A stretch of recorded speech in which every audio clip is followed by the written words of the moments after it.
எல்லோரும் சாப்பிட போங்க, காசு எடுங்க. உன் காசு? என்கிட்ட காசு இல்லடா, எனக்கு பசிக்கலடா, நீங்க போய் வாங்க. சரி, அவனுக்கு பசிக்கலையா? வாங்க நம்ம போவோம். சாப்பாடு ஆர்டர் பண்ணுங்க, ஃபோன் ஒன்று வருது, பேசிட்டு சரி. வரேன்.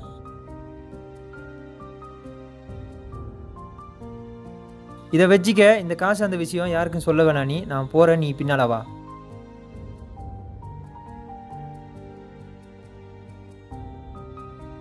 நான் ரெஸ்ட் ரூம் போகணும், நீங்க கொஞ்சம் பேசிட்டு இருங்க, நான் பாரு. போய் வா. 1000 தான் இருந்தாலும் என் நண்பன்டா. இந்த நண்பன் காசு நான் தந்தேன் ஒருத்தர் சொல்லிடாதையா? அந்த விஷயத்தை நம்ம முடிச்சு கொடுப்போம், சரியா? பைக்கில் மறந்து கீழே வச்சுட்டு எடுத்துன்னு வரேன், இருங்க கொஞ்சம். உன்னை விட்டுட்டு சாப்பிட எனக்கு மனசு வரல. நான் காசு வந்துட்டு நீ யார்கிட்டையும் சொல்ல தேவையில்லை, நான் போகிறேன், நீ வா. லைஃப்பில் எல்லா உறவுமே கிடச்சிரும் நமக்கு. அம்மா, அப்பா, மனைவி, குழந்தைங்க எல்லாமே கிடைக்கும். ஆனால் ஒரு நல்ல நண்பன் கிடைக்கவே மாட்டான். அது ரொம்ப ரொம்ப கஷ்டமான விஷயம், ஒரு நல்ல நண்பன் கிடைக்கிறது.